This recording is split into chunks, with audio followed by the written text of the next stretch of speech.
study of the book of James for the next 6 to 8 weeks. I'm still working out exactly how long this is going to go. What's really great is alongside of this teaching series, our morning devotions are going to be on the book of James. So starting Monday, you're going to be getting the book of James in your inbox every morning as we walk through the book together.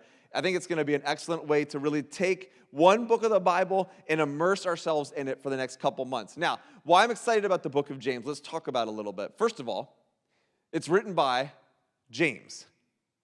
Pretty cool, right? James, the brother of Jesus, who grew up with Jesus. James, who walked alongside and watched Jesus go from, in his life growing up with a family and then starting his ministry and then watched his fame grow and watched him handle. Think about being a family member. You saw him in the most difficult spots. You saw him just establish his character and saw him in his compassion. You heard all of his teachings. And then as Peter and Paul started moving out from Jerusalem, James stayed in Jerusalem and was the pillar of the church in Jerusalem. And that church, once he started leading it, they went through some difficult times. A famine came through Jerusalem and persecution came through Jerusalem. And he led with integrity through all of those seasons. He was a pillar and a peacemaker until the day that he was murdered for his faith, really. And this is the man who kind of writes this book. And what I love about this book is it's so practical. And as we study the book of James together, what James is going to do is it's not this pastoral letter with a lot of theology in it or anything like that. He's not writing to a specific church, okay? Like Paul does, like the book of Corinthians to the guys in Corinth and the issues they're having. James is writing to all Christians who have been scattered across the land that he lived in, but knowing that it would go to all Christians who followed after that, and he was getting in your business. He was getting in your face with the truth of Jesus. And so what James is doing is he was raised in a Jewish household, and he was raised on the wisdom literature of the Jewish scriptures. All right, and so he's taking, as you read this, you'll see he's taking the book of Proverbs, okay? And what we know about the book of Proverbs is that it's part of the Jewish wisdom tradition. Don't get bored by that. It's actually awesome. The Jewish wisdom tradition was basically how we can live life well.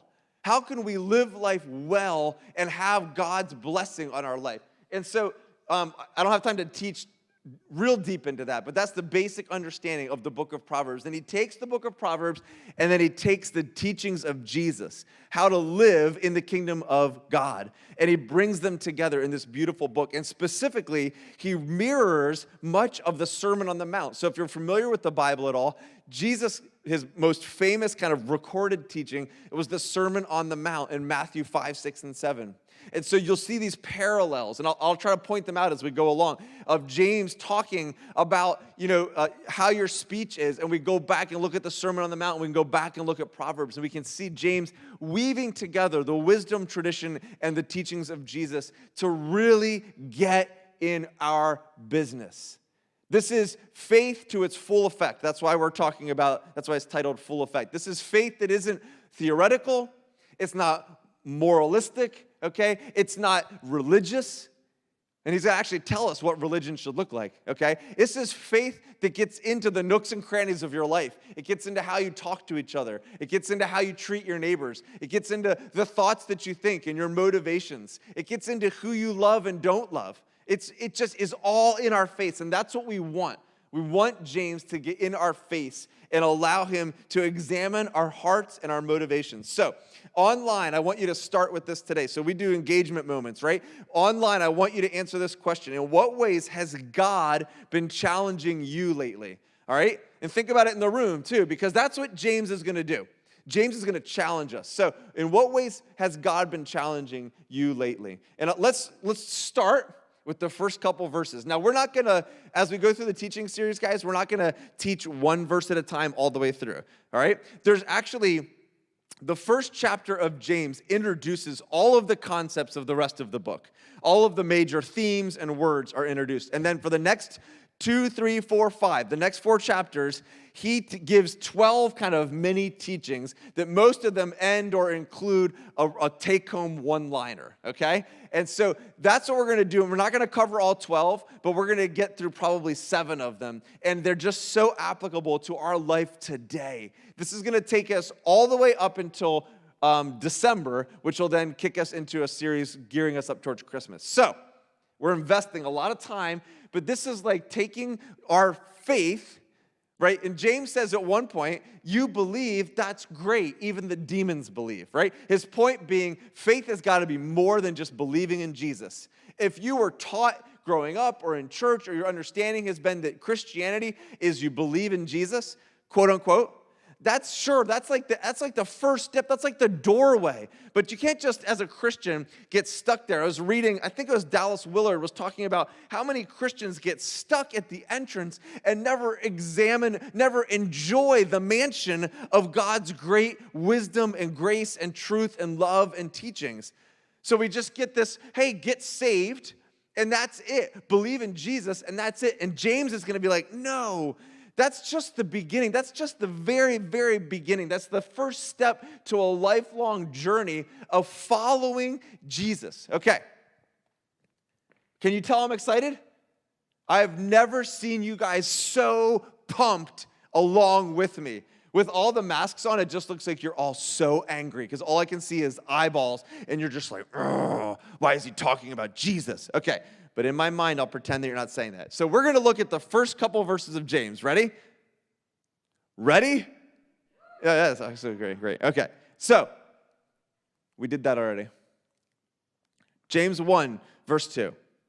Consider it pure joy, my brothers and sisters, whenever you face trials of many kinds. So right away, James is up in our faces because you know that the testing of your faith produces perseverance. And let perseverance finish its work or have its full effect, as it says in some translations, so that you may be mature and complete, not lacking anything. So James doesn't waste any time. He just gets right in the second verse. He's like, guys, isn't it great when life is hard? I mean, this is the guy who's pastoring the church that's going through famine, that's fighting poverty. I mean, you'll read about in other times where other preachers are trying to bring money to support, like Paul's trying to gather money to support the church in Jerusalem. That's how hard life is for them. They're being persecuted regularly. And he's saying, guys, it is good when life is hard. Life is hard, and God is with you. Has anybody experienced life being hard? Online, raise your hands. Yes, has anybody experienced life being hard just this year, perhaps, right? It's been hard lately. And James is saying, listen, consider it pure joy. He's already doing on purpose to get the reader's attention. I think he's throwing this curveball at you. He's challenging your and my understanding of what it means to go through a hard time. And he says, look, the point is that when your faith is tested, it becomes perfected. And this word for perfect, right, or mature and complete is teleos. It's this Greek word teleos. And it's a Greek word that would be in the wisdom literature. It was a Hebrew word as well that was brought into the Hebrew understanding as they listened to him teach. And it's this idea of being mature and complete, of being like grown up, okay, of being perfected. And James loves this word. He uses it 7 times. He used it 7 times in this short little book, and he's calling us to a life that is whole. And that's what I want to talk to you guys about. All right? A wholly aligned life, devoted life, aligned with the teachings of Jesus, aligned with the Word of God, is a life that is truly whole. And so that's going to be our thing for tonight. A wholly aligned life is the truly whole life. Here's what Jesus is doing. Jesus is in the business of rescuing fragmented lives and bringing them wholeness. And what we do when we follow Jesus in this area, but not in this area, in this part of our life and not in this part of our life, with this part of our finances, but not this part of our finances, or whatever, we become fragmented and broken individuals. And the thing isn't like, oh, you're a bad Christian or a bad person. The thing of it is, you're not, and I'm not experiencing the goodness of God. We're not experiencing the wholeness that God has for us. So it's like this. You guys know what brings wood its strength is the fact that all of the grain goes together, right? I don't know if that's actually true, but I think that's true. We're going to go with it though, all right? So we've got this, and when it's all aligned, then it has strength. But when it's misaligned, as soon as you apply some pressure, it breaks. I broke it ahead of time. Could you tell? No? You liar. Okay, but the point is, you can fake it. I can't do, all right, I'm going to do this. You can fake it in life. Like, you can stick this back together, and it looks pretty good. Oh, my gosh. I did this beforehand, and it worked. You can stick it back together, and it looks pretty good, right? You can go through life misaligned, but looking like you're doing pretty well. Maybe sometimes people are like, okay, it looks a little bent out of shape. But as soon as some pressure comes, this is why it says, count it pure joy when stress comes, when pressure comes, when trials of many kinds come, because the testing of your faith causes perseverance, which produces perfection. Because the more you're tested, the stronger you become, right? And this doesn't happen, all right? So, the wholly aligned life is the truly whole life. See, God is on a mission to restore fractured people and make them whole. He's bringing wholeness to our lives. And that's what the book of James is going to be about. So each week, we're going to look at an area of our life where James is going to say, here's what a fractured life looks like, and here's what a whole life looks like. Do you want to follow Jesus with the way you talk, with your words? Here's what it looks like to have an incomplete application of God's grace in your words, and you're missing the wholeness of God. Does that make sense? Jesus talks about this, okay? He says in Matthew 11, John 15, he says, I am the vine and you are the branches. So he's talking just like this piece of wood where I could connect it and disconnect it, you sort of get it, right? We can be disconnected from Jesus, or we can be connected. He says, if you remain in me and I in you, you will bear fruit, but apart from me, you can do nothing. See, if we're connected in to Jesus, we bear fruit. But when we misalign our life with God, when we start to go our own way with how we handle our money, go our own way with how we treat other people, with how we talk to other people, then we're not living in the wholeness that God has. But Jesus says, if you remain in me, then you will produce much fruit. And this is how we remain in him. Remain in my love. If you keep my commands, you will remain in my love. See, he calls us to a way, and this is really what I want to say. It's very simple. There is a way of Jesus that we can align our lives with. There is a way of Jesus, and we can misalign our lives with it. We can, a writer that I read a lot talks about how we have disordered affections. So I long for Jesus, but I also long for wealth, and I long to be pleased, to have pleasure, right? And I long to do whatever I want to do. And so we have these disordered affections that lead us down wrong paths. And what he's inviting us to, he's not guilt-tripping us, he's not shaming us, he's inviting us to align our lives with the way of Jesus. In fact, Jesus says this really interesting thing. He says, come to me, all of you who are weary and burned out trying to do this thing on your own, trying to live up to the standards of this world, trying to appear like you're supposed to appear on social media, trying to always have the right face on, trying to figure out life, trying to make enough money. He says, come to me. That's what he says. Come to me, and I will give you rest. Now, this is something I learned this week. I've read this a billion times, and I never knew this. He says, take my yoke upon you and learn from me. So Jesus was a rabbi. Understand that, right? Jesus was a Jewish teacher, a rabbi, and what they would have is they would have followers, and they called them disciples. A word that we might use better would be apprentice. And the teacher had a yoke. And what the yoke wasn't a physical yoke, it wasn't a yoke that hooked animals together. It was their body of teaching. It's like Debbie's in the room, and she's a professor. She has a yoke. Like, she has a body of teaching that she teaches, right? And it's extensive, and it's, if you want to live according to the yoke of Debbie, it would bring you a lot of bee stings. But, no, that's just me. But you would learn under Debbie. Like, if I wanted to disciple under Debbie, I would follow her teachings, right? I would learn what her teachings were, and that I would apply them.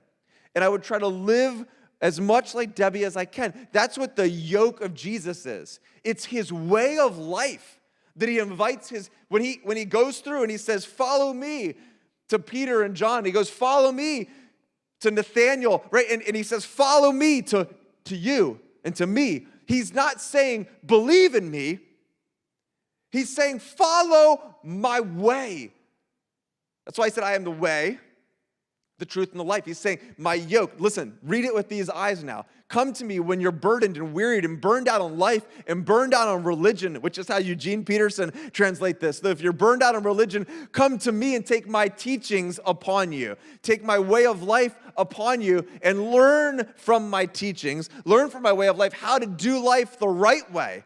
I will show you the most beautiful way, the most excellent way, the most whole way to live. For I am gentle and humble in heart, and you will find rest for your souls.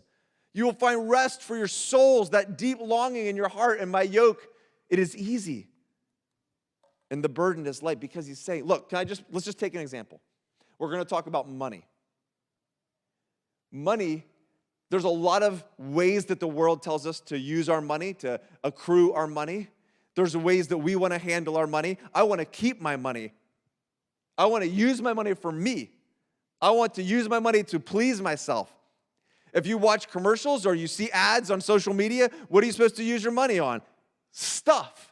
We're supposed to chase the god of materialism. Chase the god of greed. That's what we're supposed to do. More is never enough. Get more. You got that car, get the next car. You got those clothes, get the next clothes. You got those shoes, get more shoes. You got that house, get a bigger house. Get a better house. Move into a better school district. Pay more taxes, right? Like, do more. There's never less.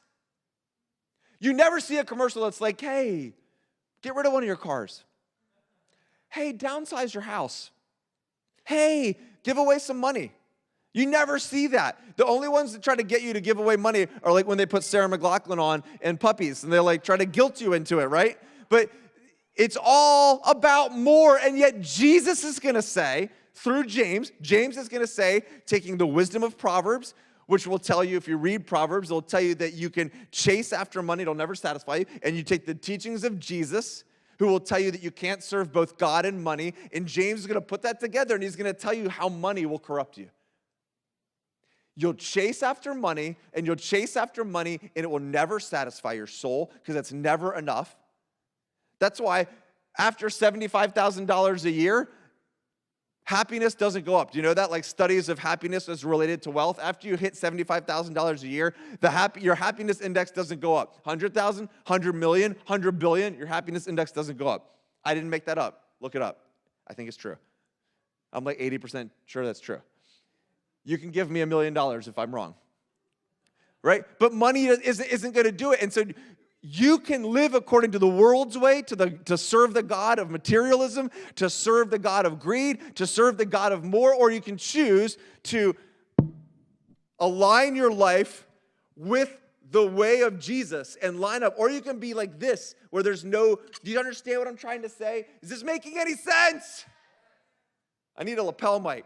When you align yourself with Jesus, you're strong, you're whole.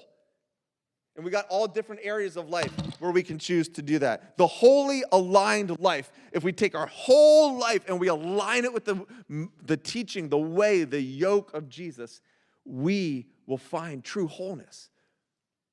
We will be whole, and money won't have power over us. We'll be able to be generous, and it won't hurt. We'll go out of our way to be generous. We'll be able to speak blessing about our enemies. Think about that. We won't, when we're tempted to think impure thoughts, it won't be hard to bat them away, because we will be living a whole life. We'll be fully integrated. Our faith won't be this compartment over here, and then we've got money, and we've got sex, and we've got what I think about the world, and we've got what I think about my friends and how I talk about people behind their back. We've got all these other compartments, and we make up our own rules for them. Well, I think, I like the Bible, but I don't like what it says about money, or I don't like what it says about, relationships, or I don't like what it says about sex, so I'm going to have my faith, but I'm going to have this here, and I kind of like what the Bible says about this, so I'll put that in my faith. That's fragmented.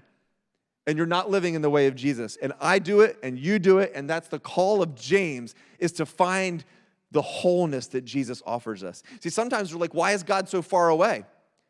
Why is God so distant? Why can't I feel his presence? Why do I feel so disconnected? And he's like, if you want to feel my presence, walk in my way.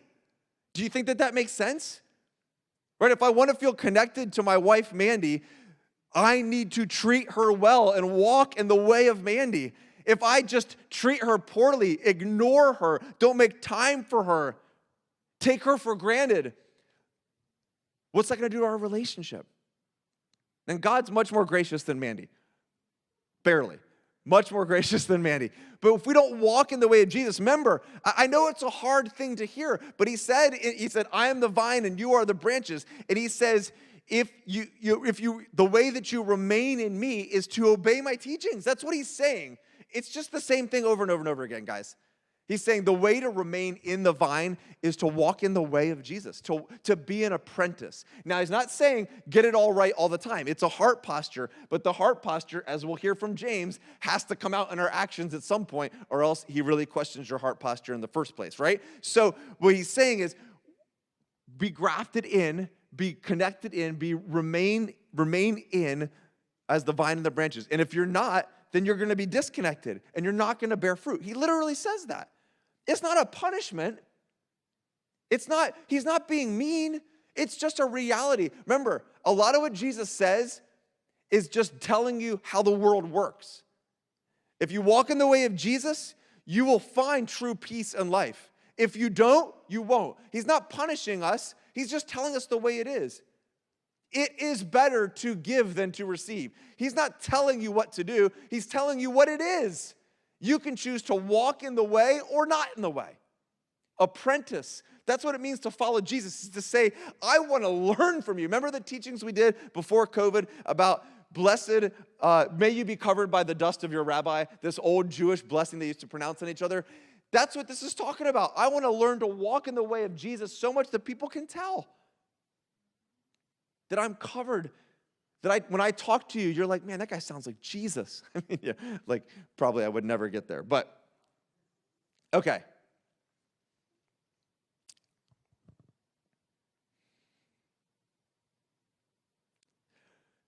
Remember I told you that this is really hearkening back to the Sermon on the Mount. Listen to how Jesus ends the Sermon on the Mount, okay? Oh, I'm so sorry. I almost forgot. In the comment section, guys who are online, how has Jesus carried your burdens recently? Remember, he says, come to me if you're burdened or weary, and my yoke will be easy for you. So let's get talking in the comment section again. And I'm on there too. I'm in two places at once. Let's talk about how God's been carrying our burdens, okay? And at the end of the Sermon on the Mount, Jesus says, we're getting there. Jesus says this. He says, therefore, everyone who hears these words of mine and believes them, wait, that's not what it says. He says, everyone who hears these words of mine and puts them into practice is like the wise man who built his house on the rock. Now, I don't have tons of time left to get into all this, but okay, he just gave all these teachings, which was him kind of reintegrating the Old Testament into the New Testament, saying in the very beginning, I'm not getting rid of anything from the Old Testament. I haven't come to get rid of it. I've come to fulfill it. He says, let's sum it up and love God with all you are and love your neighbor as yourself. And then here's some more specifics, right? And then he says, look, if you want to be the fully integrated, fully whole follower, apprentice, disciple of Jesus, you'll be like this wise guy who builds his house on a rock, so that when pressure comes, right? When pressure comes in life, remember James, thank God when pressure comes in life because it tests your faith so that your faith can be strong. When pressure comes, the storms of life come, you'll stand because you built on the rock. Because what is building on the rock? It's not believing in Jesus, it's practicing Jesus' way. Can I get an amen? And you see how they're all together? I mean, James just reiterates what Jesus says, right? He says, consider it pure joy. Let your perseverance become complete. If any of you lacks wisdom, you should ask God. This is the wisdom tradition continued on in Jesus and in James. He's saying the wise man, the one who follows the way of Jesus, will be one who puts it into practice. James goes even more in depth. He says, who is wise and understanding? Let them show it by their good deeds. And then he just comes right out and says it here. Do not merely listen to the word. Doesn't this sound exactly like what Jesus said? And so deceive yourselves. Do what it says. Do what it says. Anyone who listens to the word but does not do what it says is like someone who looks at his face in a mirror and after looking at himself goes away and immediately forgets what he looks like. That's the fragmented life, the unintegrated life, the life of this but not that, compartmentalized faith. Whoever looks intently into the perfect, that's the same word, teleos, mature, complete, the wholeness, law of freedom, and continues in it, not forgetting what they've heard, but doing it, they will be blessed. And that word blessed is so rich. Where else have we heard the word blessed in the Bible? In the beginning of the Sermon on the Mount, right? Blessed are the peacemakers. Blessed are the pure in heart, right? How about in the wisdom literature, the beginning of Psalms? Blessed is the man who does not walk in the counsel of the wicked or sit in the seat of mockers, but pursues the word of God. He is like a tree planted by streams of water who will produce his fruit in season. And Jesus says, be like the vine grafted into the branch so you can produce fruit. Do you see how it all comes together?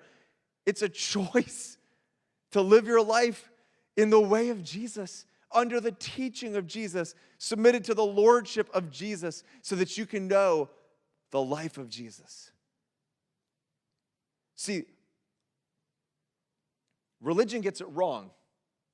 It tries to promise us the same stuff, but tries to get those results by using fear and rules and like force.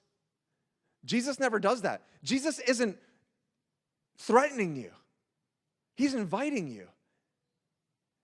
You know, you got teenagers sitting here. When I was your age, I was making these decisions about my life. You know what? You should not wait till you're my age. I wouldn't be where I am now with the Lord if I waited. When I was your age, I was on my own reading the Bible and pursuing worship and pursuing older Christians who could help me grow because I knew that what the world was offering me was emptiness.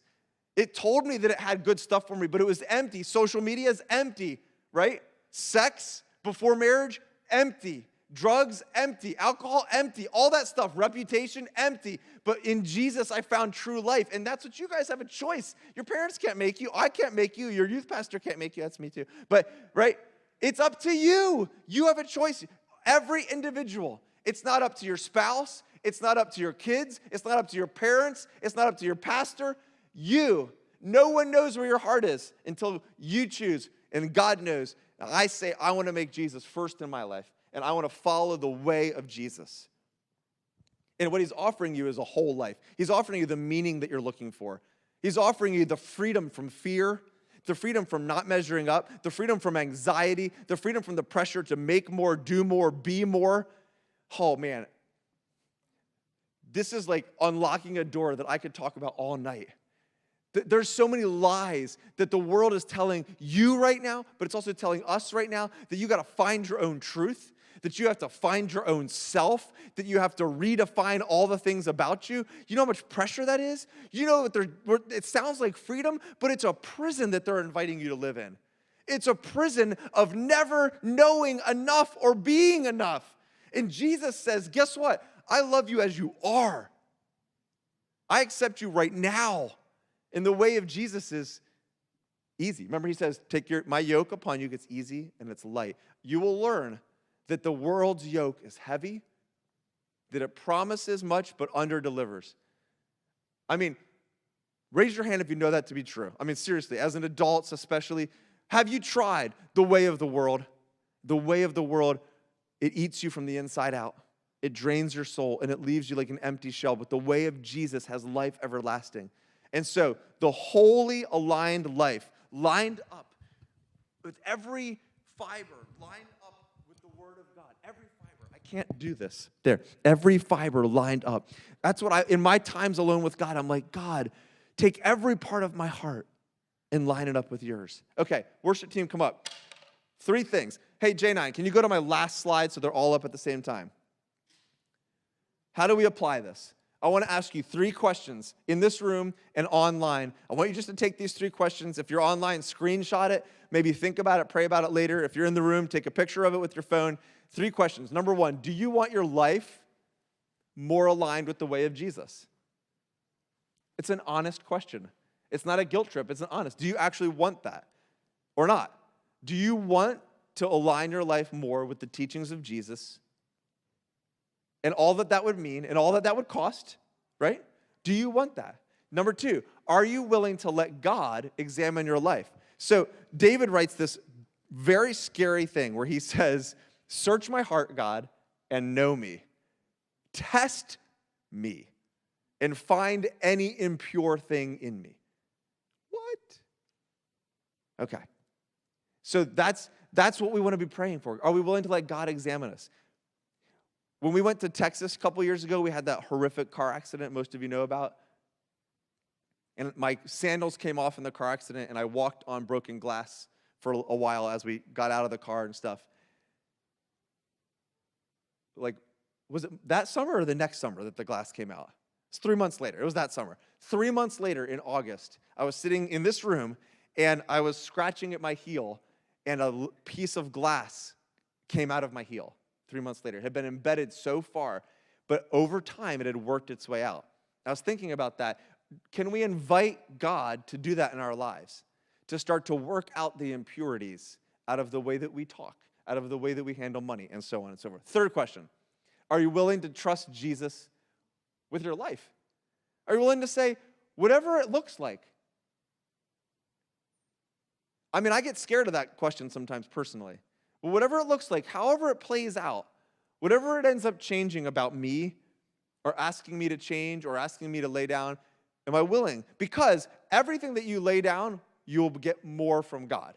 I'm not saying you'll get like, oh, if you lay down $100, you'll get $200. That's not what I'm saying. Like, break yourself from the greed mindset. You lay down something, you get more of Jesus. You get more of peace. You get more of his presence. You get more meaning. He always gives you more.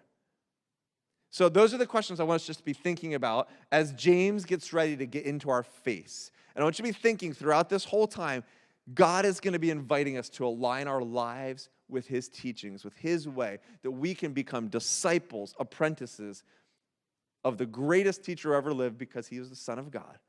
And he's inviting us to the true way and the true life. So let's stand, and we're going to sing one last song. Those of you at home, we always end with one song just to give you a chance and give me a chance and give us a chance to just pray through what God maybe has been touching in our heart. I know you can't remember everything I said in this teaching, but one thing might have stuck with you. Take that to the Lord as we sing this last song and pray and talk to him about it.